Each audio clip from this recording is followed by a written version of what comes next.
মোহনবাগানে অবসর এলেই ড্যামেজ কন্ট্রোলের জন্য ডাক আসত সুব্রত ভট্টাচার্যের, কিন্তু শুক্রবার মোহনবাগানের কোচ হিসেবে করিমের নাম ঘোষণা করতেই অতীতে সুব্রতর সব পরিসংখ্যান শুধু অস্বীকারই করলেন না কর্তারা, তার সঙ্গে নিজেদের মহানুভবতার পরিচয়ও দিলেন তারা। ৭৫-এ ৫ গোল খাওয়ার পর নাকি ফুটবলার সুব্রতকে কোচ হিসেবে প্রতিষ্ঠিত করেন বর্তমান কর্তারাই। সত্যিই কি তাই? কিন্তু পরিসংখ্যান যা বলছে তাতে দেখা যাচ্ছে ৭৫-এ ৫ গোল খাওয়ার পর ৫ জন ফুটবলারকে রেখে দেওয়া হয়েছিল, ছেড়ে দেওয়া হয়েছিল কোচ সহ ২২ জনকে।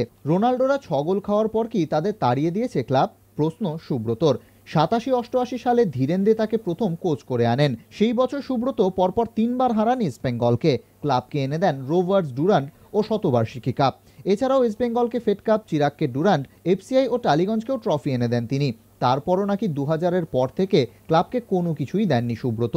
এর পরিপ্রেক্ষিতে সুব্রত কি বলছেন শুনুন। আমি ৯৯ সালের নভেম্বরে ১৪ই নভেম্বর জয়েন করেছি, তার মানে ৯৯ পুরো হলো না, খালি ২০০০ সাল, ২০০১ থেকে ২০০১, ২০০২ তারপরে ছেড়ে দিল আত্মদায়। আমি যা করে গেছি ভারতবর্ষে কোনো কোচ করেনি। এটা বলতে হয় যে সুব্রত ভট্টাচার্য বলেছেন যে কোচিং হিসেবে যত টুর্নামেন্ট সুব্রত ভট্টাচার্য দিয়েছে ভারতবর্ষে অমল দত্ত ক্রিকেট ম্যাচ দিয়ে দেয়নি।